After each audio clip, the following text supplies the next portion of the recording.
Hey YouTube, it's Richard with Through the Hay Survival. I'm in the shed today because there's about 20-mile-an-hour winds outside, so I don't think I'll be able to make it out to the lean-to today. It's just too windy, and I have a bad enough trouble with wind noise in my videos as it is. So we're going to go over military surplus in the shed. It's a video that I've been mulling over for a while. I have so much of it, both from my time in the military and then from friends gifting things to me, and purchases that I've made on eBay and whatnot. So we'll dive right in. So I wanted to get started with jackets. Anyone who's seen any of my videos has seen me wear several different types of military jackets. They're comfortable, they're functional, generally they do pretty well in the more rougher landscapes with thorns and things like that. So I've got several here in front of me. I'm going to start out with the one that I was issued when I joined the military, the U.S. Army field jacket. It's a good jacket, it's not the best jacket. Something to keep in mind when you buy military surplus is that the surplus is made, that the products are made by whichever company would make it for the least amount of cost. So some of it might be good, some of it might be bad, it just depends. The U.S. field jacket has been in circulation for a while. It's out of circulation now because I think they just switched to Gore-Tex. But anything that's military surplus, whether it's United States military or UK or Germany, whatever the case, will have a NATO size chart. They'll have a NATO number, NATO stock number in there. That's how you know that it's actually military surplus. The field jacket is what it is. It's a good jacket. You know, it's got decent sized pockets on it. It's pretty heavy. It's not waterproof unless you waterproof it yourself, and it's not good for really cold temperatures. For really cold temperatures, you have to wear, or it's best you wear, the field jacket liner with it, which if you look, it's made kind of like the Whoopee is. I don't know if anyone has seen the Whoopee or the U.S. Army poncho liner. It's the best blanket you could ever have. I probably have one in one of my videos in the future because I have it wrapped up with my shelter and stuff. But again, it has a NATO size and a NATO stock number in there. This again is the one that I was issued. So I was issued it around 18 years old. I'm 35 now, so it still fits, but it's a little short in the arm, but it still does its purpose. I actually wear it around the house right now when it gets cold because it does keep you warm, but it doesn't overheat you. There's ventilation in the armpits. It's just a nice little kit. Sticking again with the U.S. Army, here's a Polar Tech fleece. This is actually a pretty good fleece. It keeps you very warm. It's a newer issue. I got out in 2008, so I don't know what is necessarily being issued now. This is just what I was issued. You can wear it underneath your Gore-Tex, or you can wear it on the outside. But it's a Polar Tech, so it keeps you pretty warm. It also has suspended bottoms too that can go underneath your Gore-Tex. So I mean, whether you want to use it for bushcrafting or for prepping or to go skiing with, it's a pretty nice piece of kit that keeps you pretty warm.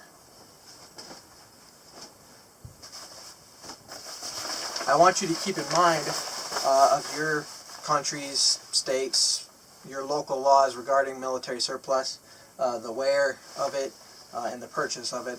I don't want anyone getting in trouble breaking the law because they have something that they're not supposed to have. Generally, uniforms and whatnot will have any identifiers taken off of, besides maybe flags, but it won't say U.S. Army anymore, and it might not have a name tape. But generally, they're typically good to buy. So this is the U.S. Army Gore-Tex in the DCU, the Desert Camouflage pattern. Again, it's one that I was issued. It's a good piece of kit as well. It's water resistant. I wouldn't call it waterproof because eventually in a soaking, completely monsoon rain, some water might get through. But it does breathe better than what the old wet weather gear from the military, which is just, basically like plastic, like a plastic rain jacket.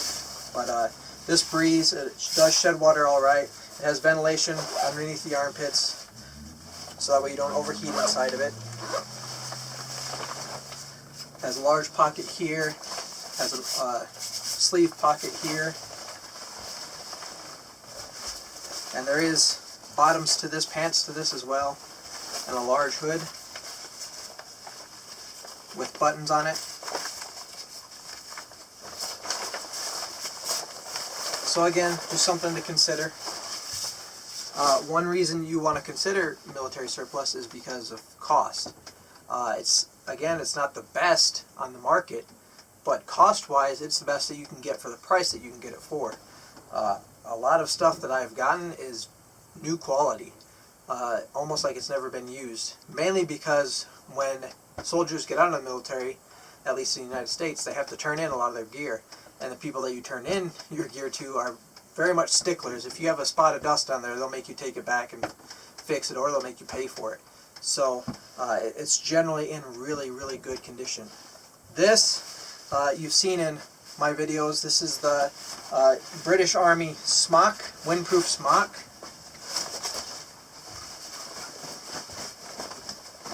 In their kind of forest pattern. It's got several large pockets, two breast pockets, two kind of hip pockets, and then two zipper pockets right here, kind of to put your maps and whatnot in. It's very well made. I don't know about water resilience. I have had it outside in light rain and it kept me dry. It has a sleeve pocket. This one still has the Union Jack on there. I like it. It's it's kind of neat to have it on there. Even though I'm American through and through, it's a piece of British kit. So it has these really nice big buttons. I think they were called Canadian buttons. They're easy to manipulate if you have gloves on, and they're attached to instead of just string, it's a piece of almost like cord. So it's not going to fall off there as easily as string will. And it has their little rank tab. And inside of the hood, there is a wire to help it keep its shape. This is probably bent up, but basically to keep it from falling down on your head, and you can fold it back. And a lot of people, there's some people that cut off the hood completely. I'm going to leave it on there because, I can always use a hood. But it'll roll back on itself like that. And it's just a collar. But again, British military, so it does have NATO size and then a NATO stock number. This one, you could probably find it on eBay. There's a couple websites that I'll link in the description that where you can pick up some things, not everything. But just keep in mind that it should have a NATO stock number on it. There's a lot of fakes and frauds out there, so I'll show you a fake and a fraud here in a little bit when I get to equipment. Just keep in mind and buyer beware. This is the German field jacket. I don't know, again, waterproofness, probably not. It's made out of cotton, I believe. I can't read German. But again, it has the NATO stock number, and usually you can look them up by their NATO stock number. This is just a German field jacket in Flecktarn pattern. It's getting really hard to find anything in the Flecktarn anymore. They've stopped selling it, at least for surplus. So if you can find it, get it. This is a really well put together jacket. It's got a sleeve pocket right here with 2 pen pockets, Velcro for your nameplate, a pocket up here, a zipper pocket at the hip. Same on the other side. It has the ventilation for underneath your armpits.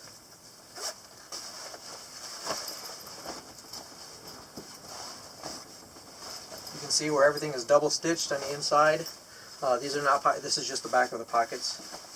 And it has a hood, just a regular hood with pull cord, so you can cinch it around your head, and then shoulder epaulets. But I really like this jacket. I've worn it about. It's really comfortable, really versatile. Probably one of my favorites next to the British one. It's a nice piece of kit. I'd recommend getting one. Morris Kahansky actually wears. This is what he wears. and you saw that it has the German flag on either, on both of the sleeves. So it's just something to keep in mind. Now, walking around town wearing camouflage, depending on where you're at in the country or what nation you're from, might look a little odd. And again, your country's laws come into play. You know, in southern United States, people walk around in camouflage almost yearly because hunting is really big. It's part of the culture. Mainly it's realtree camouflage, commercial camouflage, not really military grade, but you're less likely to get sideways looks. Maybe with the German flag on there, but wearing camouflage walking around. So if you're going to buy it for prepping, keep in mind the gray man kind of mindset, where you don't want to stand out in a situation, say the grid collapses or there's a pandemic or just total chaos because of an earthquake or something like that. You don't want to look like the guy that has it all together. You want to look like everyone else so that you can get out to a safe place, whether it's your house or the wilderness or some location that you have already prepared. So the gray man comes into effect. Now maybe keeping it in your pack, your go bag, so that way you can pull out when you get to your location would be good. But just in the city especially, where you know, fashion sense is the norm, I guess, it might not be advisable to wear this around, because you'll just draw more attention to yourself. It just depends on where you're from and where you're at. So next we're going to get into some gear. I'll pull it up here and we'll take a look. So we're going to look at some field equipment and some packs. This right here is basically the British military's LBE or carry vest, LCE, LBV. It's got all, in the U.S. military it's had all kinds of acronyms and stuff, but basically this is a piece of kit that you wear that'll carry all of your stuff in. I've already got a whole bunch of stuff in the pouches, but it's got these nice wide padded shoulder straps, and the back straps don't cinch up on you, and there's no hitting any pressure points back there. The pads on the inside, again, keep you from getting any pressure points on your sides, and the pouches are huge on them. I'll open up the pouches and just give you an idea as to all the things that I have in here. But again, you don't want to be walking around the city with this, especially in a collapse situation, whatever, you know, disaster. This will just draw attention to you. But if you have it at your, say, your house for a bug out situation, or you know, trying to survive out of your house, a survive in kind of situation, you know, it's a good piece of kit. It carries a lot of gear, and it keeps it off of your lower back and kind of just carries it on your shoulders. So inside of here, I'm not going to take out everything, but I have this valuable piece of military equipment that's been around for years. The U.S. Army mess tin. This one was 1967 issue, so it's pretty old. Stainless steel. I love these. You can still find them brand new on the internet. So it comes with the tin that has two sides for, you know, whatever you're eating, and then the pan, which can also be a bowl or whatever you want to use it for. And this is the original utensils too. On the utensil handle it says US. Big spoon, knife, and then a fork. They just kind of fit in there. I've got them wrapped with some 550 cord. That way they stay together and they don't bang around in there too much.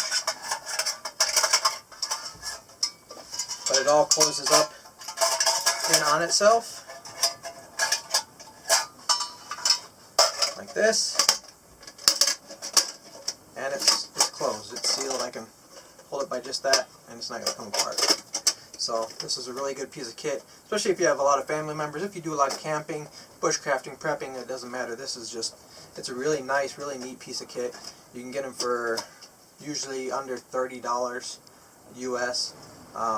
Again, at some of the websites that I'll share down below. you can take a look at them. It's the U.S. Army mess kit, and you don't have to get it with the utensils, but you can. It just makes sense, and you can get them used or you can get them in new condition. Let's see. If you have a rifle that takes magazines, of course, all of these pouches will hold several magazines, depending on what kind of rifle you have. They're rubberized on top and on the inside, and then they have a hook and loop fastener, or a Velcro fastener, and then a snap button. I have the firebox stove in there and a little tin that has some other stuff in there. In this one I have my small pair of binoculars, I have an alcohol stove in there, and then I also have a little sterno canister in there.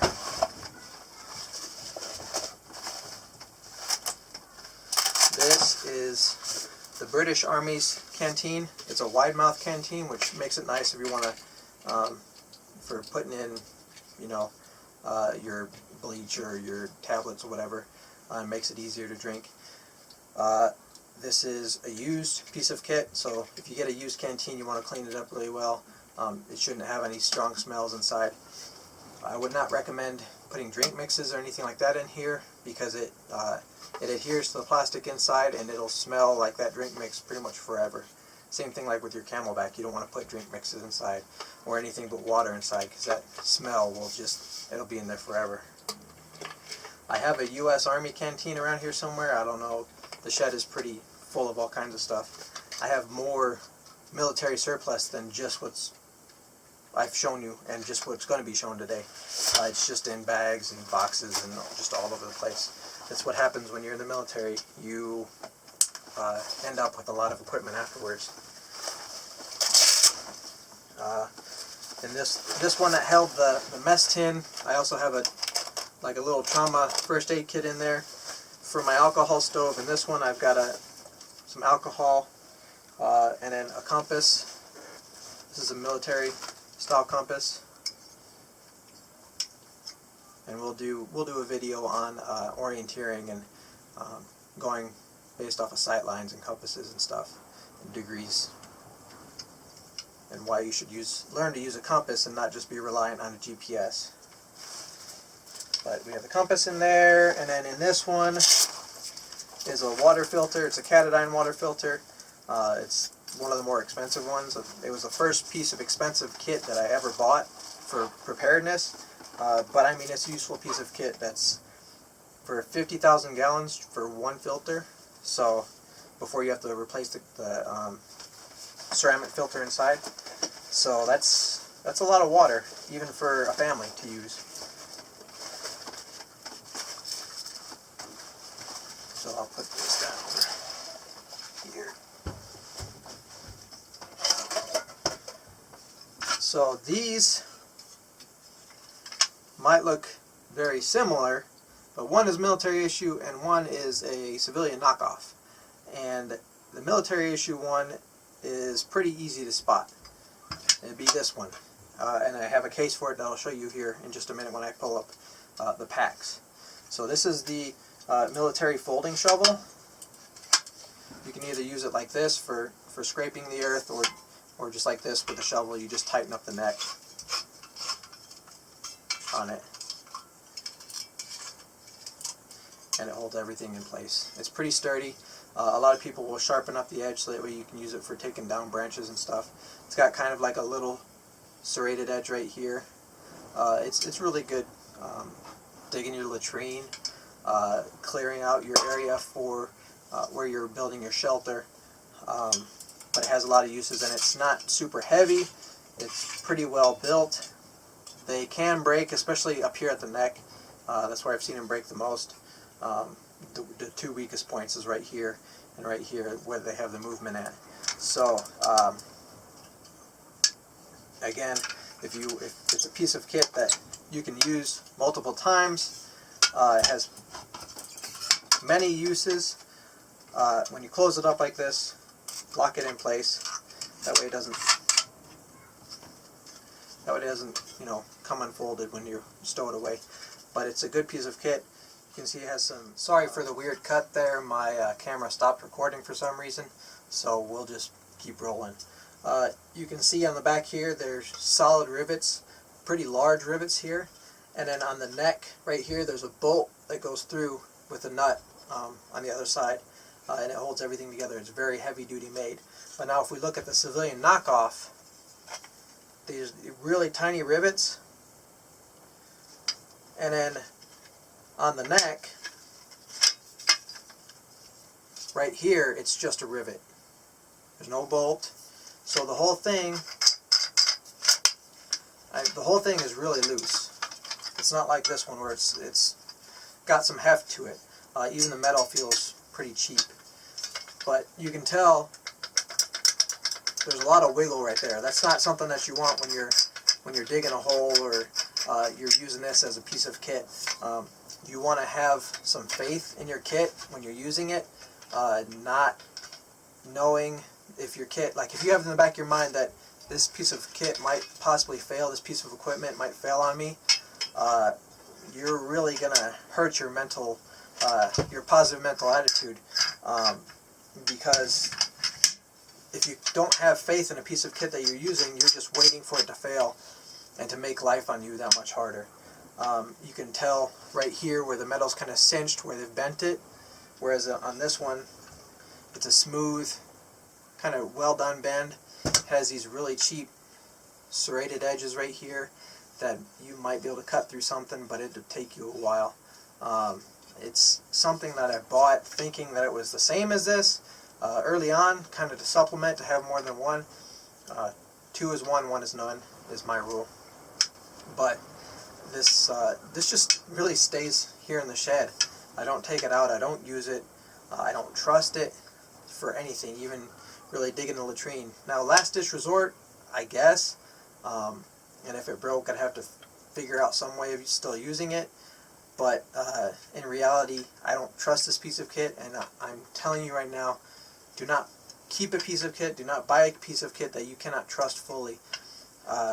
You know, stuff does fail, stuff does break, but if a cheaply made piece of kit that you're not even 100% sure on, it's not worth it. You can lead yourself into a world of hurt if you don't trust your equipment. So we're going to move on to packs now, kind of as a part of the equipment. This right here is the British Bergen. You can tell that it's used, it says right there, 5th TRG Regiment, and then it has an S there, I don't know, that's British military. Has the same British forest pattern, has really nice thick shoulder straps, and the whole back is padded, has an internal frame, the hip straps are padded. Inside of the lid there's storage right here, and then even on the inside there's more storage. The whole pack, there will be a picture on Instagram. I put both of my sons inside of the main part of the pack, and they both fit. So it's big. It's a big pack. It has these large side pockets right here. What's unique about these is you can see right here there's a zipper. You can take these side pockets off and use them separately, attach them to other pieces of gear. Again, these are very, very big pouches. You find the zipper. I mean, it's hard to convey scale in pictures and in video, but you know, you can fit a lot in these side pouches. And again, if you didn't want to use them, or if you wanted to use them for something else, you can just take them off. It's got more of a square front pouch right here. This one cannot be removed. It has some loops that you can use for different things. Has kind of the molly webbing on it. Has some loops right here for tying off your gear, like if you want to put your axe right here. It'd be good. It's a good bushcrafting, wilderness survival tool, and I mean, if you wanted to use it for bugging out, you can fit a lot in here. Several days worth of rations and more kit than what you really need. But it's a very good piece of kit. Again, you can find it on eBay or several other places. It's the British Bergen. I think it's B-E-R-G-A-N is how you spell it. But it's a good piece of equipment. We'll set it aside. And then this is the U.S. Army, I believe it's the Rangers Assault Pack or the Special Forces Assault Pack. It's different than just the regular Army Assault Pack. You can see that the main pouch is fairly large. I've got all kinds of stuff in it because I still use this. It's got separate pouches inside. Let me lift it up so you can see it. These separate pouches inside for putting whatever in there, you know, socks and underwear, or I've got cordage in here. In the back I've got a saw and I've got a machete in this pouch. It has a plastic frame, which is pretty good, strong plastic frame. The kidney pad is somewhat padded, and the waist pads. The shoulder pads are a lot wider than on the Bergen, which anyone who has shoulder issues like I do will appreciate a wide shoulder pad. And then sternum straps. Everything can be tightened up. There's a space for your water bladder hose to come through, either there or a radio antenna come through the top up here. Same thing on this side. Molly straps on the side. This right here is the pouch for my e-tool. Again, military issue. It has the Alice clips on it, though, not Molly clips. The front pouches, again, there's still stuff in here. I didn't empty it out because I use this one. I'll probably use the Bergen on my next video I go to the lean-to. But I've got all kinds of stuff in here. This is it's one of those cheap $10 survival kits that you buy, but I've repurposed it because, I mean, the case fits all kinds of stuff. Because the cheap stuff that comes in it is, I mean, it's not even worth $10. But inside, you've got more internal pouches, you know, pen pouches, and then a larger pouch right here. All kinds of stuff in here.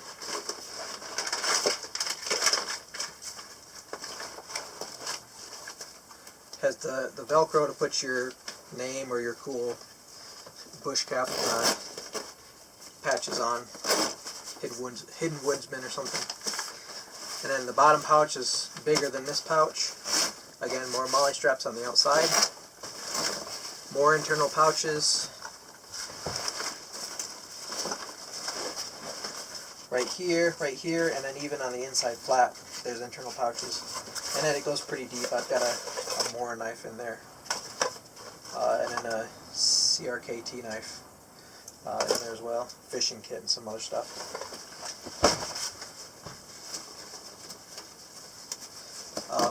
Before you go and buy all this equipment, I mean, go ahead and buy the bags and you know, the jackets and stuff. But before you go loading up your bag with too much stuff, put in what you think you can handle inside of it, then go for a walk.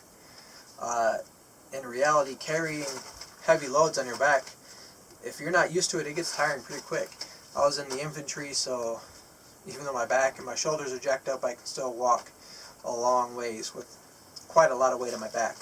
But if you're not used to it, it's good cardio, that's for sure.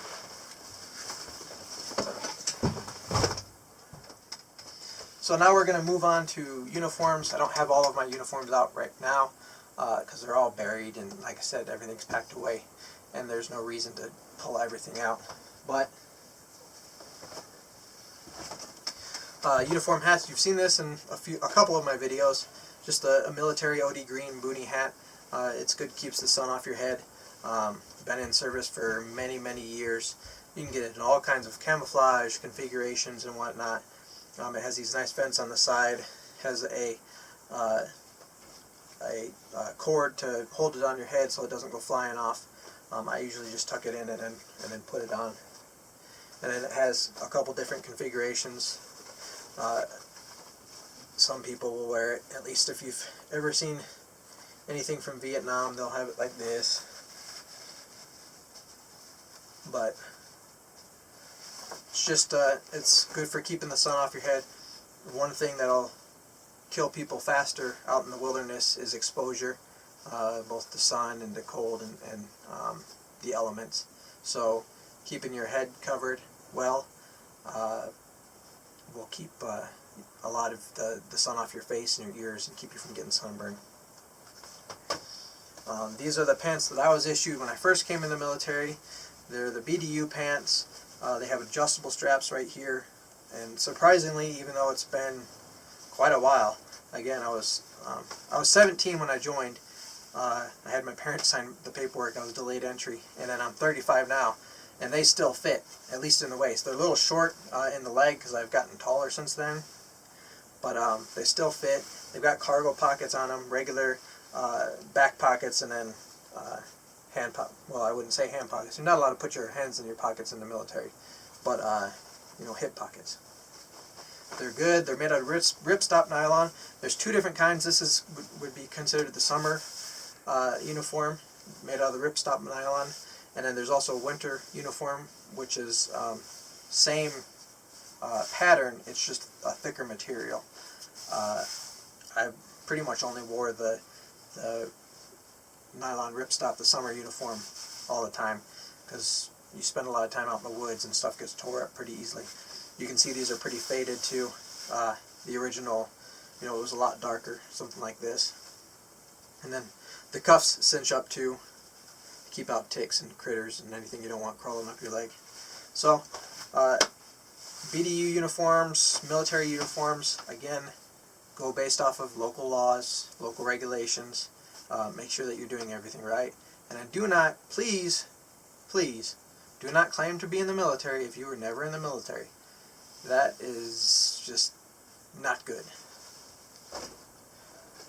Here is the ACU. This was the uniform when I got out. Now it's changed again.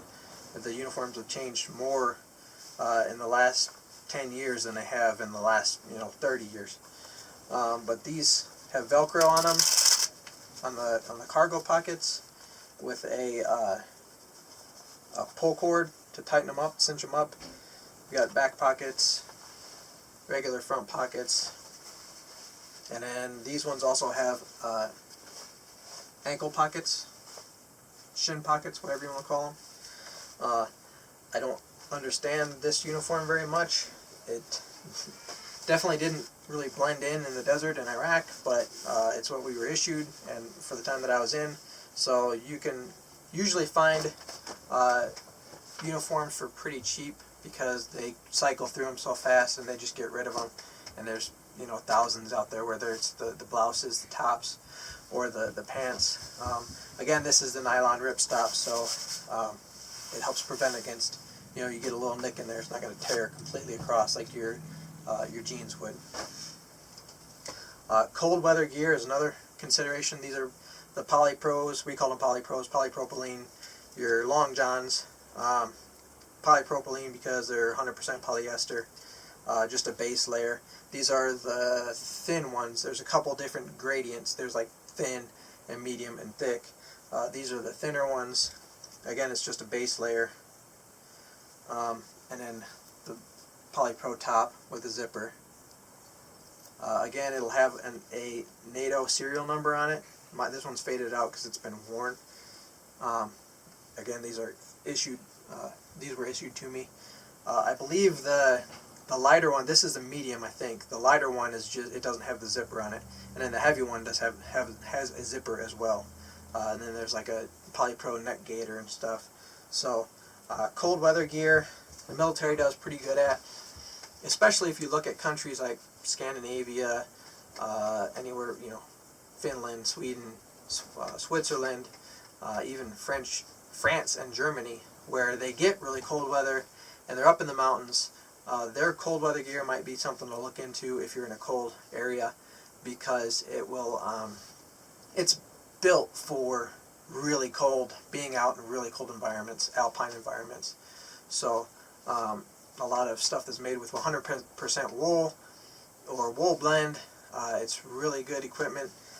Again, it's just something to keep in mind. I'm not saying go out and buy just military surplus, because again, it's very cost effective. It's good quality gear for the price that you get it for. Now there is stuff that's on the market that's civilian side that's much better, but again, you get what you pay for. It's going to be a lot more expensive, like the Primaloft, which is the new kind of insulating material. It's better than wool, retains heat better than wool even if it's wet. So again, you get what you paid for. If you're just starting off prepping, bushcrafting, look into military surplus. That's where I started, because I already had some from being in the military, and you know, I started off where I didn't have a lot of money, but I wanted to do things, so I got pieces of kit that were affordable to me, that I can use. Some of this stuff I keep with me in my truck. You know, like the Ranger bag would be a good bug out bag. It's a really simple backpack. There's all kinds of packs out there. I have my 3-day assault pack somewhere. I have one of these ACU pattern rucksacks. I've got all kinds of stuff. But again, it's not, you know, mandatory. If you're looking to do the gray man thing, look more into the civilian side stuff that doesn't, you know, send off alarm signals when people look at you and think that you're strange, or that you have something that they may want. So just keep in mind, all the military equipment is it's good. Buyer beware. If you can get new, try to get new. Some used stuff may be tore up, and then you don't want to end up with the knockoffs either. So just keep that in mind. Let me know what you think in the comments. Please like, share, comment, and subscribe. It helps me move up.